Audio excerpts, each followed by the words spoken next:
This is a Lawful Stupid RPG production.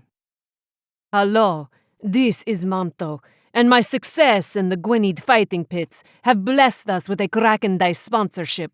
Go to www.krakendice.com and use code GETSTUPID for 15% off. Now, I must find my best friend Blip before she gets herself in trouble again with that bloody pig.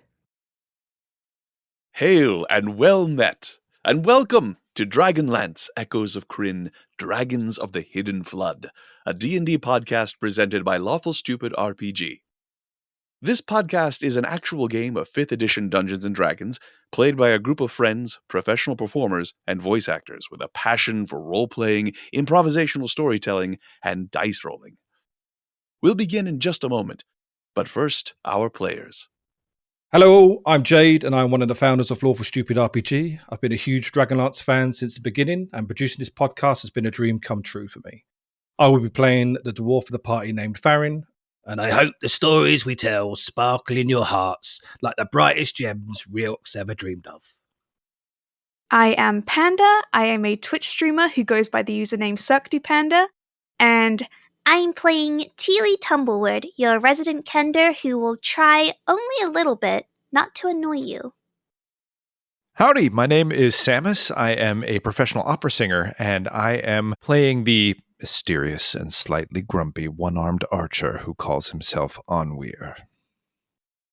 Hello, I am Chael, and I am not an opera singer, and I will be playing Blip with her awesome animal companion, Dinner, the amazing barbarian duo. Greetings, I'm Chops. I'm a Vegas showman as well as a ghost hunter, and I'll be playing Lhasa, a half-elven wizard who will prove his worth to the world. Hello, I am Lindsay Rousseau. I am a voice actor and host of The Rollout on YouTube, and I am playing Manto Bubulina, who has a dark secret that only my best friend Blip knows. And I'm Mr. Eager DM. I'm here to guide and to follow. Now, I invite you all to step with me into fantasy, and for our time together, let imagination rule.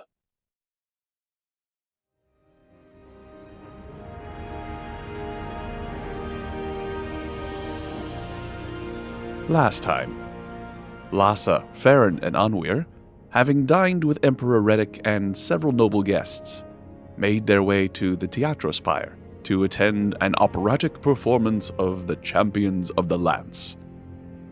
Backstage at the Teatrospire, after Blip and her pet pig Dinner were sent to the nearby stables, Teely and Manto prepared to learn more about what was expected of them as last-minute performers in the opera.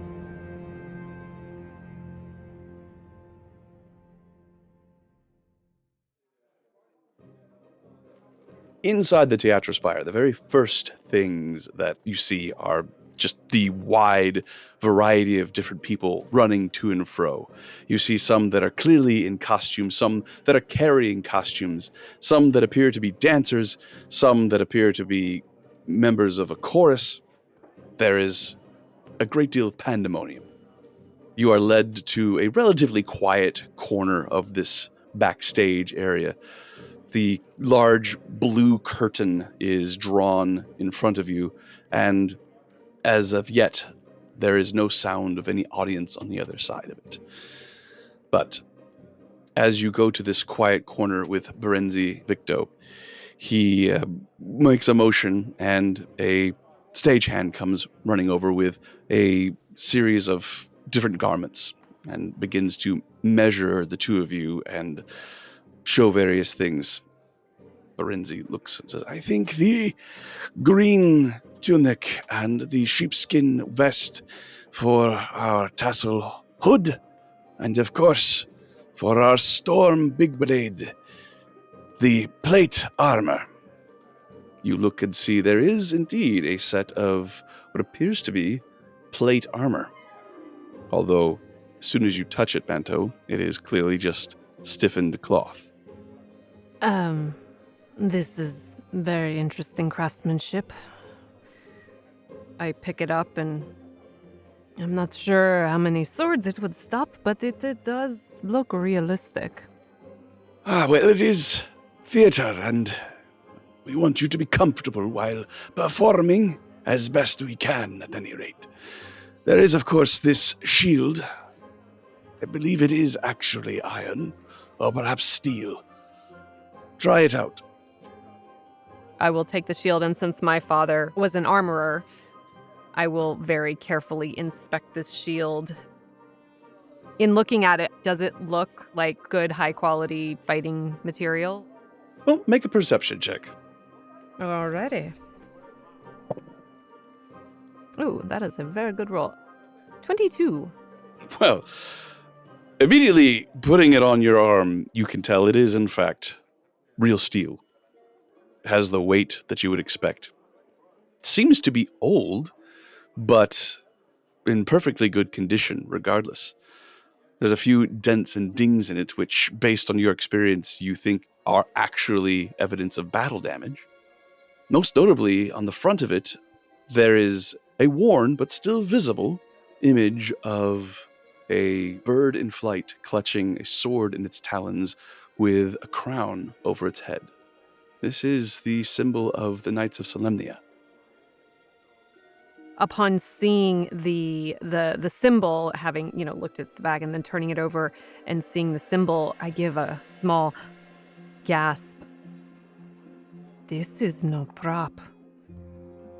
This actually belonged to a knight, and from what I can tell, has been used previously in battles. Where did you come across such an item? I'm not particularly aware of the details. Is it important? No, I am just admiring the craftsmanship and the authenticity to which you are ensuring embodies this performance. And you see a glint in his eye as he is saying this. That sounds awesome. Can I take a look? Yes, of course, and she will hold it out to you, though I imagine it is much bigger than you are. Yeah, I reach out my arms and try and take a hold of this thing as it just clanks to the ground, as I cannot support its weight at all. But I just stick my face really close to it as if I'm examining every single mark. And Wow, this is really, really cool. That's awesome. Do I get anything like this? I know I get a green tunic, which is great because I'll bring up my eyes, but do I get any kind of weapon thing? I mean, I have a hoopak. Would you like me to use that? We have a stick for you. If you prefer to use your own, I don't think it really matters. Oh, can I see the stick? And do you have a sword? He shrugs and nods at both of you and makes another motion with his hand, and another stagehand comes over and drops off some prop weapons. The stick that was to be used as Tasselhood's weapon during this performance, you look at it, it is completely wrong. There's no elegance to it, there's no usefulness to it. It doesn't even have a metal tip, and the top of it has 3 prongs as opposed to 2, completely useless as a sling. Okay, manto, was it? Right? Yes, indeed. Is there anything cool about this? Because I don't think it's very cool. It looks like a weirdly designed stick to me. I am not sure what sort of martial properties it has besides, an old housewife swiping her husband with it. Yeah, okay, I'm gonna use my own hoopak, thank you, is more accurate. And if you'd like, I could talk to the person who designed it, because they got it completely wrong, and they are dumb. I'll look into it. And he looks at you, Manto, and looks at the shield. Authentic, you say? That's good. Someone did their job. And you said they bring a sword out as well, but it's a prop sword? Yes, it is a ridiculously large sword. Looking at it, you can't believe that it is made of metal. And indeed, when you pick it up, it appears to be wooden. It is designed and painted to look like metal, but this is a very big sword, which you suppose would be appropriate for someone named Big Blade. But just oversized and completely unwieldy as a weapon, but it might look good on stage. I take the sword and do some swipes, getting used to its extreme length, but being very proficient in a wide variety of blades, I quickly figure out where its balance is and how best to manipulate it. As you swing, I am just running over to where it lands as if you're hitting me. Ah, you got me. Oh, okay, let's do it again. It's fun. I like this. No. Miss, it was Teely, right? It was indeed, yes. I have someone to introduce you to. Please follow me. Ooh, okay.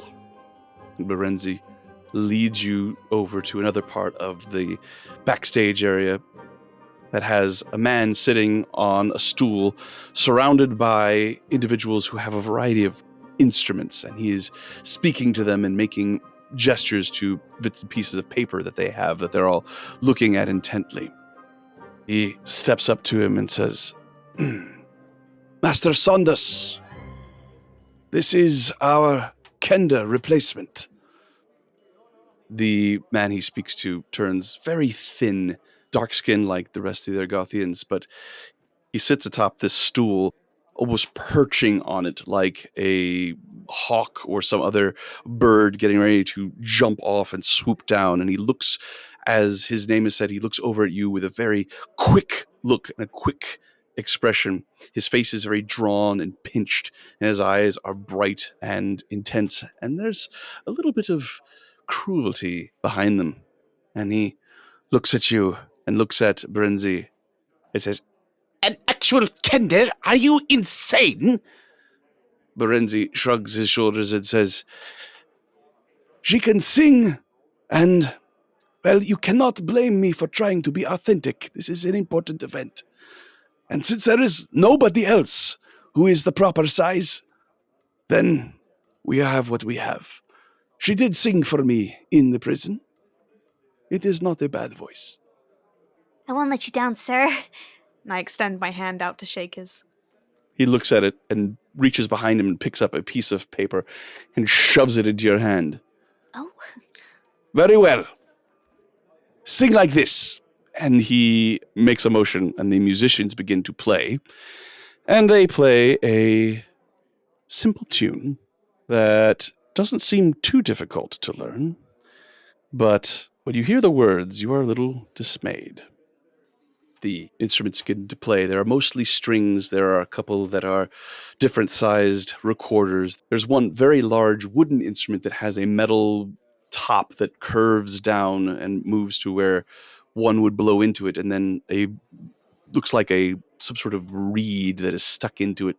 And as he blows into it, it creates a buzzing sound, which then is reverberated throughout the instrument. And Saunders sings, I'm called Little Tasselhood, born in a nasty wood, and what you have is mine. I steal from the young and old, poor, wealthy, meek and bold, just like the rest of my kind. With sinister graces, I creep into places to burgle you while you repose. I may look quite innocent, but if you're not vigilant, you'll be robbed from your head to your toes. I'm called Little Tasselhood, born in a and you see the rest is just like that. Do you think you can manage it? At the beginning, my face was smiling and I was dancing, and as the song goes on, it just drops. And I look down at the script, and my hand begins to shake in a little bit of frustration. And then I grit my teeth and look back up at him. Yes, I can do that. That would be great. Did you write this? Yes. You have a way with words, sir. It is an honor to work with you. Well, you managed to find a mannered Kender, at the very least. Do well, and I'll see to it that you retain your hair. Thank you. Do you have a quill that I could borrow so I can make notes so I can remember how well you sang it and the genius of how well you put this together, just for my notes? Make a deception check, Teely. Okay, I will do so. Oh, I'm not good at that. Not good at that. That's an 8. Sorry, we don't have any to spare. And don't go picking them up either. Keep your hands to yourself, and then things will go better for you. Okay. I mean, the melody's great, and the lyrics, they rhyme. It's good. He's already turned back to the rest of the musicians and is moving on to other parts of this preparation and is ignoring you. I reach in another one of my pouches, more kind of one on the upper surface of the skirt, and just pull out a little small cloth with some like little nuts and almost like trail mix on the inside. And I just drop it where he was originally kind of sat on the bench in case he's hungry. All right. And then I go into a corner and begin making some mental notes. Very good. All right. As this is happening, Manto, you are putting on this costume. Berenzi is speaking with some other members of the cast. Looks like perhaps a dancer. And then he comes walking over to you and leans forward. He says, I thought that you were in prison for striking a nobleman's son. It was a misunderstanding. The son decided that he wanted to compete against me in the pits, and he was a very sore loser. And of course, in order to save face, his father had me arrested. He nods. It is not an uncommon tale. But I have just learned that there was also some seditious rhetoric spoken. I was not meaning to be seditious, my lord. I was merely trying to point out the hypocrisy that the nobles... Do you have affiliation to this group, this Arms of Venus? I have most certainly heard of them, for word spreads very quickly in the shelf. However, I spend so much time in the pit that I am not personally acquainted with them. Well, just to be on the safe side, make sure you keep your helmet on. Of course, my lord. Can I ask, what is your interest in this group? None whatsoever. It is bad to have this sort of lawlessness in Gwynedd. Bad for everyone. But there will no doubt be people in the audience who have at least heard of what has happened, no matter how hard people try to keep it secret.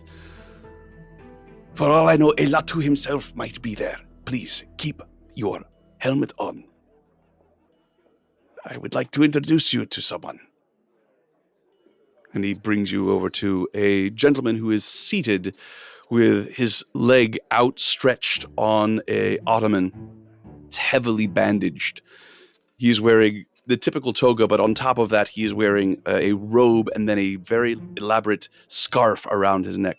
His dark skin, like the rest of Ergoth, and very elaborate tattoos on his face. They have sort of teardrop-like motifs that look, when they're close to his eyes, like they are in fact tears, but then on the rest of his face, they sort of seem more like rain. He looks up at you as you come walking over and he says, Hi, I'm Ham Tonsus. I understand that you will be walking the part of Storm Big Blade. I will be singing it. It is an honor to meet you, sir. Yes, it is. I hope you know your way around armor and making it look effective. I would hate for the beautiful music to be underperformed by some idiot on stage just wailing about. As he says that, I immediately go into a variety of sword flourishes that almost look like a kata that adequately demonstrate my extreme skill with a sword as well as my dexterity. Excellent. I will ask for a roll on this, I think, since you are Sure. specifically trying to impress. Let's go ahead and use acrobatics, I think, is going to be the better choice here. Sure. All right, that is a dirty 20. Well, Berenzi steps back and lets you do your thing, and as you conclude, you now understand the benefit of wearing this cloth armor that is designed to look like the real thing, as you don't know that you would have been able to do that with quite as much grace and aplomb as you would have if you had been wearing actual steel armor that this is designed to represent. But it's very impressive, and there's a little bit of applause from the group that has stopped to watch you do this. A few stagehands, a few dancers, all of them wearing the dancers in particular are wearing costumes that's somewhat reminiscent of dragons or lizard people, and they all look at you and applaud as you conclude your demonstration. Ham Tonsus looks at you and nods and says, "Yes, well, that will do, I suppose. It is a little bit showy, but I think the part does call for it. You will serve." Of course, my lord. Berenzi looks at you and nods, and as you walk away says, "Yes, excellent. The more popular singers do appreciate being treated like the nobility. Well done." Quick question, DM. Have we had any rehearsals at all? No, the only rehearsal that you have had is what Teely just had. And you are not expected to sing, so you get an understanding that you are supposed to walk on stage. You will probably be pushed and prodded and moved around where you need to go. You need to face the audience and gesture as if you are singing while Ham Thompson sings backstage. Wondering about any sort of stage combat or fight choreography that needed to be learned in the next 5 minutes. It looks like that's going to happen on the fly. Great! You can see some of the dancers as they begin to, as they are working on practicing. It does seem to approximate combat. They have swords or weapon-like accoutrement with them that they are certainly brandishing about as if they are preparing to fight. You can make an observation to see if you are able to pick up a little bit of it. Perception check, please. 17. 17. You immediately see the idea behind what it is that they're trying to do. It is on the footwork. As long as you look at the feet, you will be able to keep up with the combat, which will end up being very dance-like, apparently.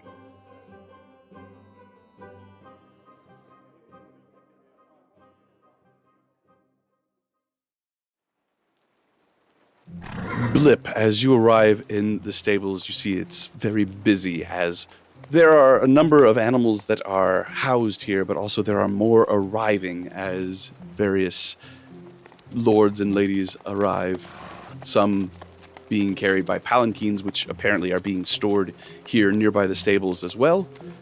Bearers relegated to being beasts of burden, and so they tend to congregate where the rest of the beasts of burden are congregating, although they seem to be more interested in playing dice games as opposed to being brushed and eating as the rest of the horses do. You are taken away from the main group where most of the action is happening in the stables and to an area in the back where Castor points to a plate that has half-eaten food on it. Sitting over in the corner of this room on a stool is a young girl with a long ponytail of luxurious black hair. She looks at you as she is mending a bridle and looks over at Castor and raises an eyebrow. "What is that?" "I think it's a gully dwarf. But honestly, it's more stink than flesh."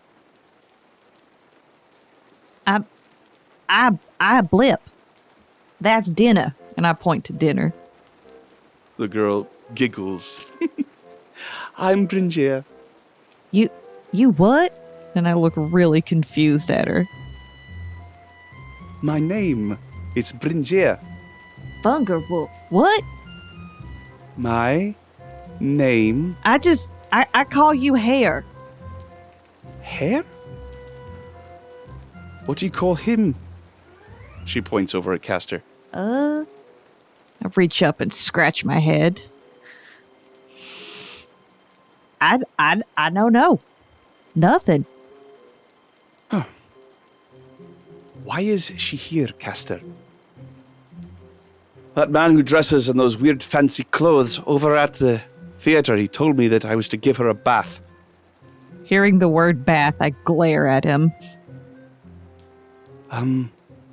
Bringia looks at him and looks at you and... You know, you have beautiful hair. Would you like me to comb it? You know bath? She looks over at Castor, who shrugs and folds his arms and leans against the wall of this little room, looks at this entire scene rather bored. She shakes her head and says, No, just brushing. And we can do the same for your pet. A nice, hard bristle scrub. No water, no soap, just to get off a bit of the bugs. I shift back and forth on my feet and cross my arms. Cast a glance over at Dinner, and I look back at her. Brush only. No bath. You bath, I bonk. And I point to my bone club strapped to my back. Interesting. I don't know that you would still have your bone club, given that you were They took it? in prison, and you certainly wouldn't have been given back any weapons. I guess it depends on how obvious it would be that this was in fact a weapon. It is a giant femur bone that's taller than me, so that might be a little obvious. All right. So you don't know what has become of your weapon, but you do not currently have it.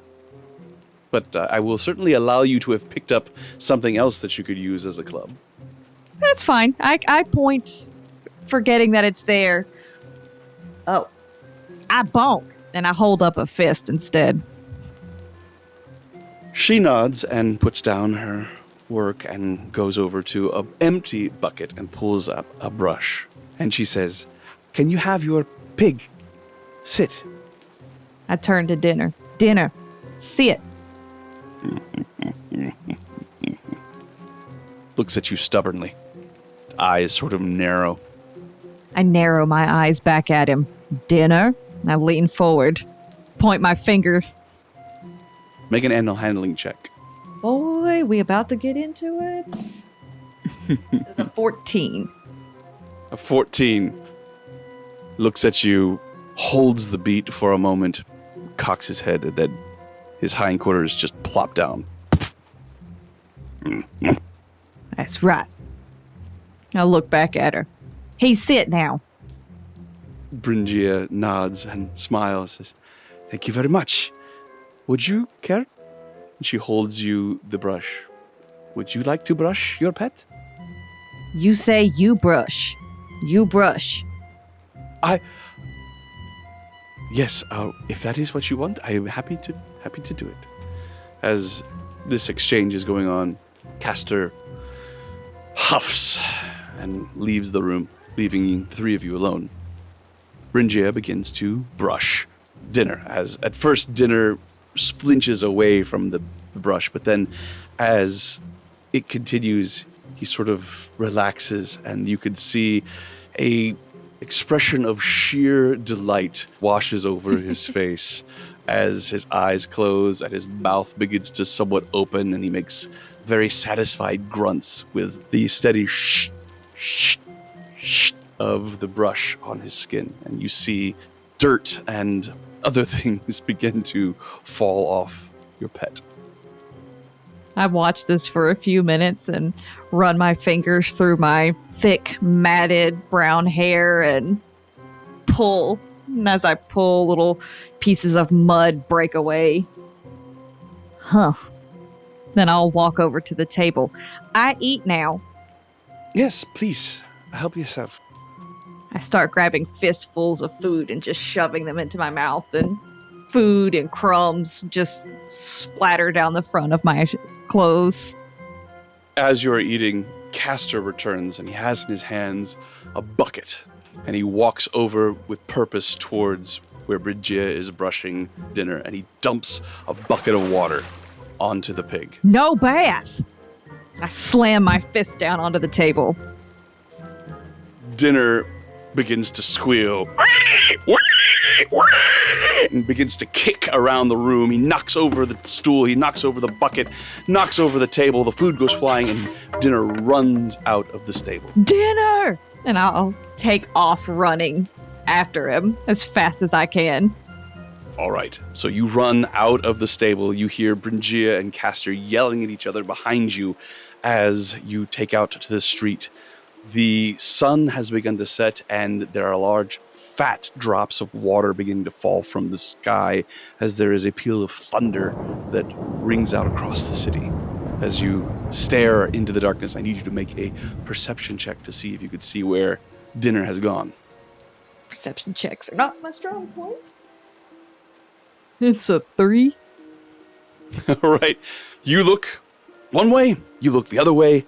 You can hear the echo of a pig squealing somewhere close by, but it is bouncing back and forth across the various buildings, and you have no idea which direction Dinner has gone. This is going to confuse and anger me, and I stand there and wring my hands and hop up and down as I start to get angrier and angrier. The veins around my face start to bulge and throb, and I'm going to go into an almost rage-like state and screaming, run through anything in my way, just straight ahead. All right, just a random direction, or you literally want to just go straight? Going straight. All right, so straight ahead is going to lead you out of this area near the Teatrospire and towards some unknown part of this city, a part you are far away from the places that you know. You are not even close, as you could tell, to any sort of sewer or anything that remotely resembles what you have known where you sleep and the family, the sort of family, I should say, that you have at the bump mine. You can look for something like that if you wish. I know the echoes are all around me and in probably all directions. Does it sound like the echoes are in that direction? If that makes a sense. Like if you're in an auditorium and you hear... Well, you rolled a 3. Yeah, I go straight. If you want to try something else, see maybe if you could follow tracks, you're welcome to try that. Or if you want to roll randomly to see if you run in the right direction, or if you literally Let's roll and see. Okay, so roll a d6 for me. Okay. That is a 2. A 2. So you begin to run, and as the cobblestones flow beneath your feet, you run further and further away from the stable. You leave the shouting of the two youths behind you, and you could still hear the echoing squeals of Dinner, but they sound like they're getting further away and also a little bit distressed. I will probably... I'm in a blind rage, so I'm not going to stop my momentum. I am just going to shift in the nearest direction of where I think I hear the squeals coming from. All right, roll another d6. That is a 3. A 3. As you shift, just sort of running around, you seem to be making a large arcing circle. What is your passive perception, Blip? Do I even have one? Give a little bit of a laugh here. 9. Passive perception. 9. So you're just running blindly. The rain is beginning to fall. I imagine there might be a couple tears beginning to well up. You seem to be getting that bath, whether or not you wanted it. You still have no idea where dinner could be. Running in a random direction doesn't seem to be working. If I'm not getting any closer to the sounds of my poor screaming pig, I will eventually start to slow because I will be running out of energy and panting heavily. I will just throw myself down in the street. I'll kick and scream for a few minutes and then lift my face back up. Where's my dinner? Oh dear. Here in the street, you see water beginning to pool from the rain. It is running off the street to the curb, flowing along the side of the street. And you can see there is a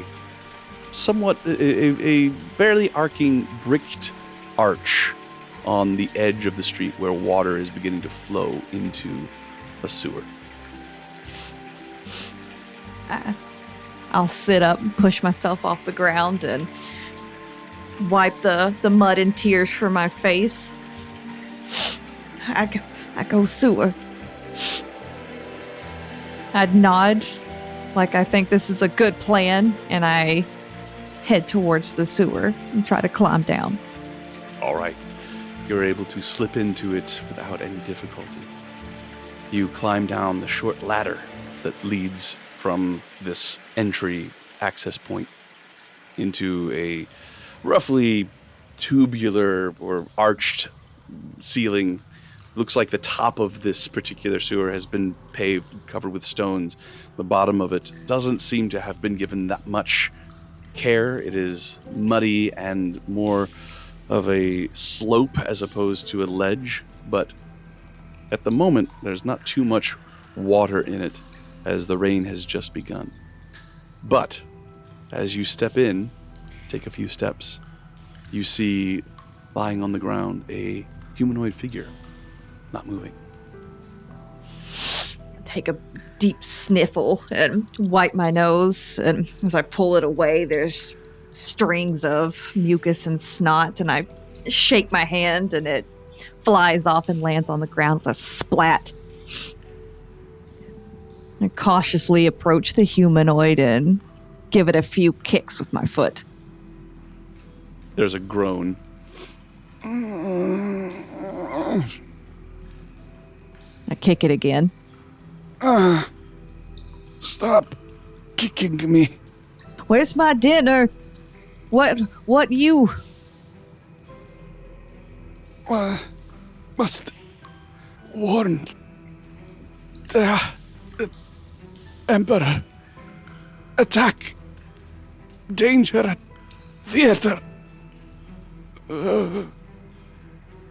As this fellow, who as you kick you realize is wearing the same sort of armor that you've seen a lot of the humans who walk around looking very important and strong. You have been told specifically to avoid them, and they are some of the ones who arrested you and have been guarding you ever since the event at the bump mine where you were arrested.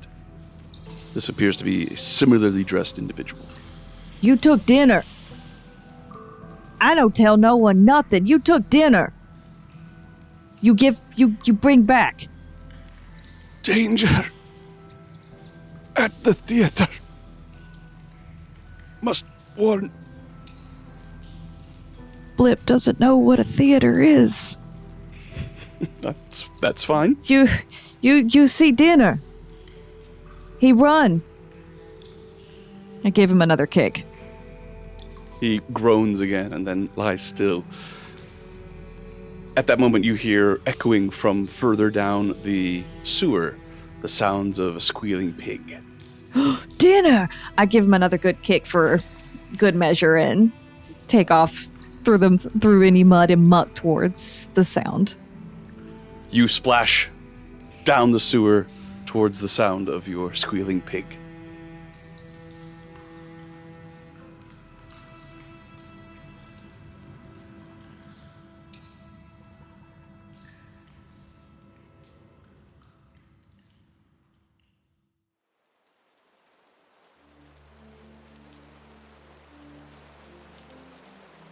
Lhasa, Farron, Anwir.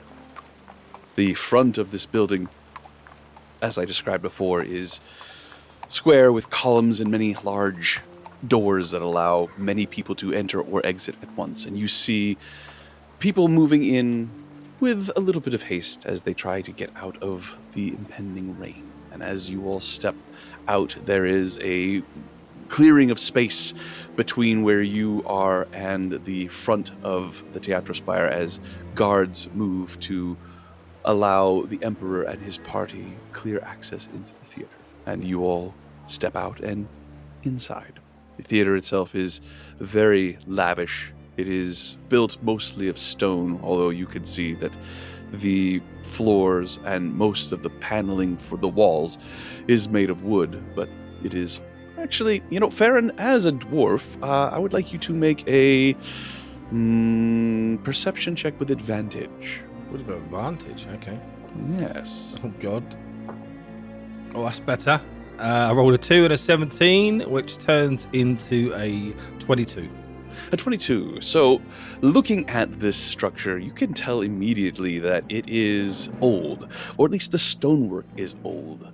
It is a beautiful orange marble with flecks and striations of gold inside of the stone.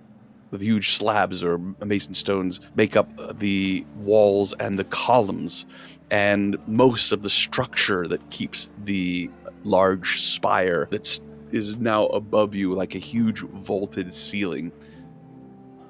You can see the interior of this pyramid that sticks up above you as you come in.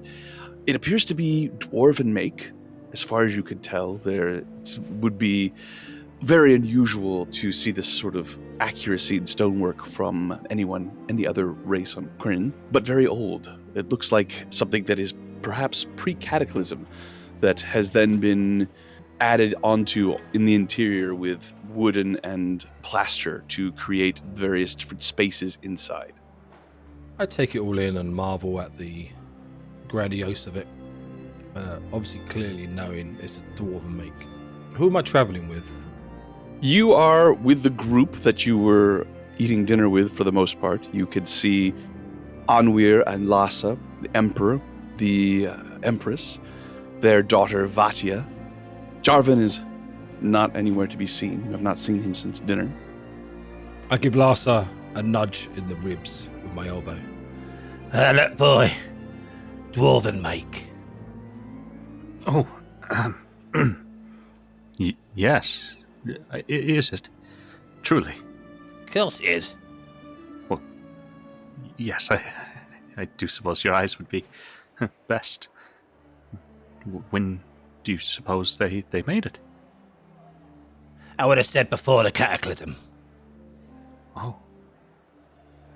Truly? It's a miracle that it survived, I'd say.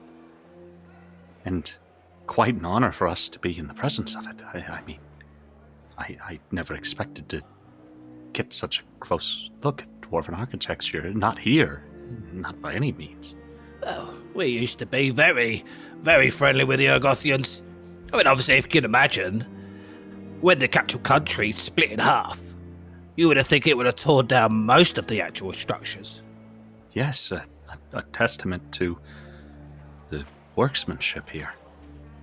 Yeah, well, yes, nice for you to see. I thought I'd give you a little bit of knowledge. Thank you. I will always take any knowledge you can provide. And if there is any way I could do the same for you, although... Well, you can let me know when we see some elven infrastructure. I probably know it is there anyway. We might see trees and lots of trees, I would have guessed. Well, yes. Although I did wish to comment on something you had mentioned during dinner. Are you truly are a cleric, then? I don't exactly want to tell everyone on Krynn. Obviously, they're very, very rare. And I pull out from my toga a symbol which represents a silver griffin wing. Oh, this is my amulet of Shinare. Was it of special importance, or perhaps you made it yourself? I've heard tales of such things. I was gifted this one. Obviously, we had some old broken relics, so this one was my wife's, and it was repaired and given to me. Oh, how did it become damaged? Through ages, when the gods, when the humans mainly thought that the gods abandoned us, a lot of the amulets were lost or broken, destroyed. With the anger, Yes, a lot of people were angry with the gods. I see. But a splendid gift from your wife, then. I have a token, not from a wife. I have none. But my mother did give me this. I show the necklace which hangs about my neck. Oh, very pretty. I examine it thoroughly. Is it of gems? And It is of a silver knotwork. It has a silver chain and has a single green gem in the center. Your eyes would likely notice very easily it is not of elven make. oh, it's interesting. I'm a jewelsmith by trade. This is very, very pretty. Who made it? It's obviously clearly not the elves. Well, I can't honestly say who made it. My father. It was the only thing that he gave me of my mother.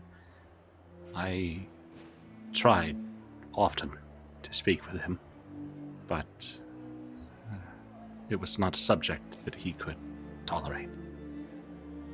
No, I'm sorry, boy. I can imagine how hard that is. Well, this truly is a beautiful gift of great craftsmanship.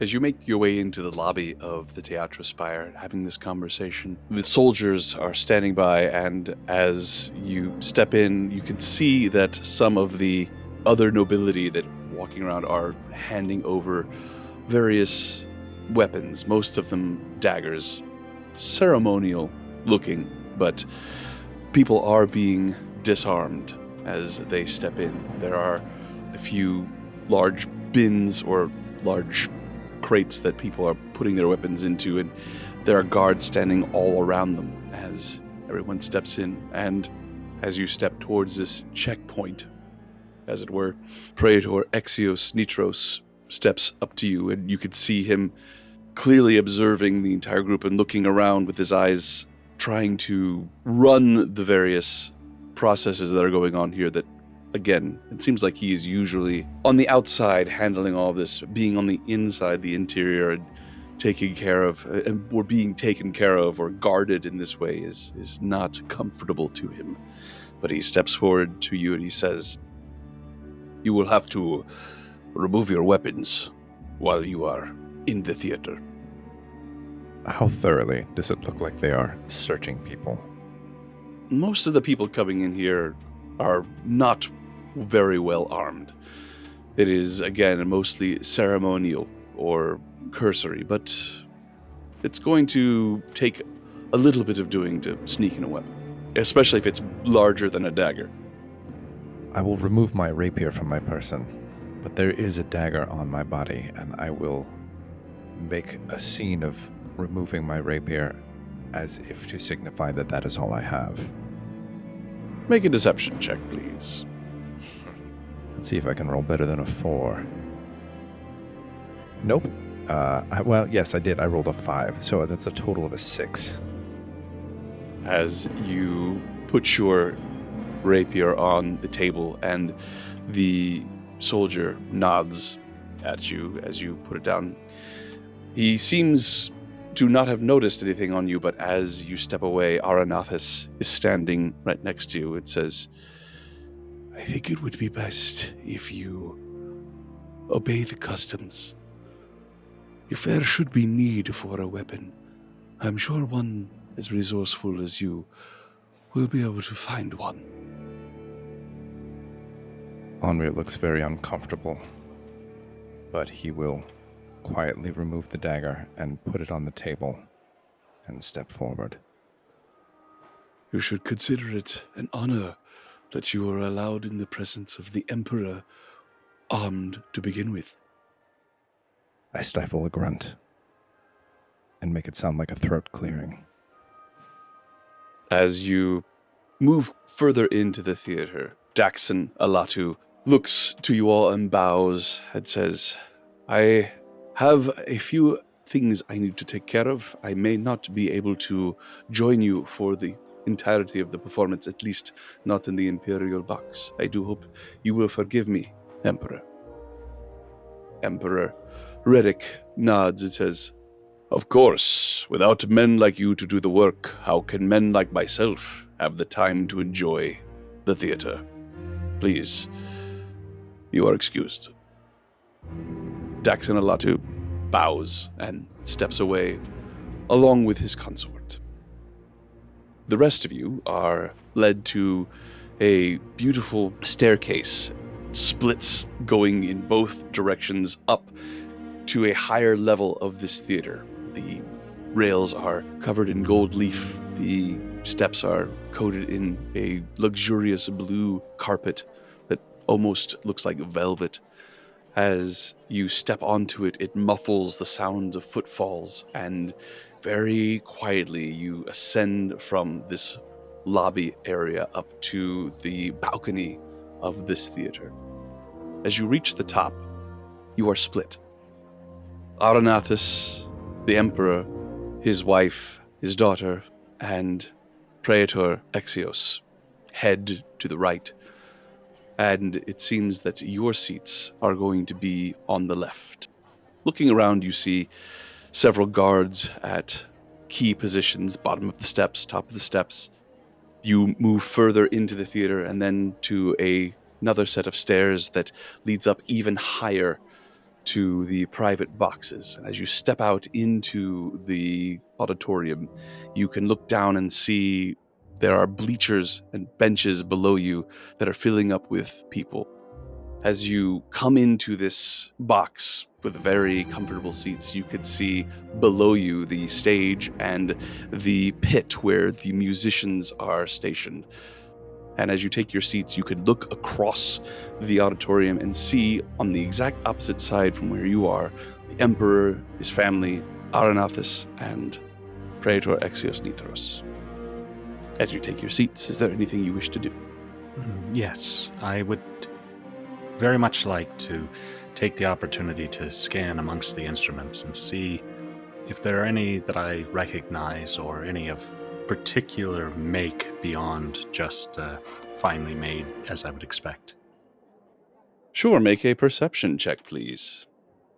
That'll be a 12. You see several instruments that are clearly based on elven design, but most of them seem foreign to you. They have far more instruments that are played with their hands as opposed to with their mouths, which is what you are most used to seeing in the various groups of elves that you've been exposed to. Additionally, just to be sure that I'm clear, of our group from the dinner, who other than ourselves would be positioned near us? Near you is just yourselves. There are many people around as they are taking their seats, but in the immediate area where you are, this royal box, it is just the three of you. In which case, I would lean carefully over to Anwir and whisper into his ear, I think things are going quite well. It seems to me that these noble humans are really not so much different than elves of high standing. They enjoy a good bit of pomp, circumstance, and a well-placed stroking. You should be proud of yourself, Lhasa. You are handling yourself amongst this group remarkably. I see, or rather, I smell that you have chosen to partake in the oils left out for us this afternoon. Yes, well, Gwyn and Gwynedd. Well, I'm grateful to know that if you attempt to slip away unnoticed again this evening, you'll be somewhat easier to find. And I smile at you. A very deep crimson starts to spread across his face. Yes, I think perhaps keeping such outings to a minimum would be advisable. I must admit, Lhasa, I'm feeling a bit of anxiety at the prospect of seeing this staged performance. A look of confusion begins to spread across my face, and I turn more directly towards my companion. Why would you be concerned with the performance? It should be lovely. Do you not enjoy music? I pause, realizing what I might have just given away. And I shake my head rapidly and say, No, you're right, Lhasa, this will be wonderful. Think nothing of it. And I will sit back in my seat and try to still myself with some deep breaths. All right. Farron, anything you wish to do, or anything you wish to say? Would I have overheard any of this? Possibly. It sounded like they were speaking privately, but I'd just sit down and look around and take in the surroundings. It's quite a big show, isn't it? Quite possibly the most impressive thing I've ever seen. I have to admit I've never been able to attend. Oh, nor me, boy. I hope they do refreshments. I see you weren't satiated by the generous feasting, but We've walked quite far since then. I've burnt off a few of those meals. I suppose that is true. And while I cannot point out any wonderful architecture to you, I can say that some of these instruments clearly have inspiration from elves, although perhaps it is best I don't say, but they're not quite as elegant. Oh, elegant, are they? I've no idea. I've never had the pleasure. Well, we shall have to remedy that at some point. When your business is concluded here, perhaps you could join us sometime. I would love that.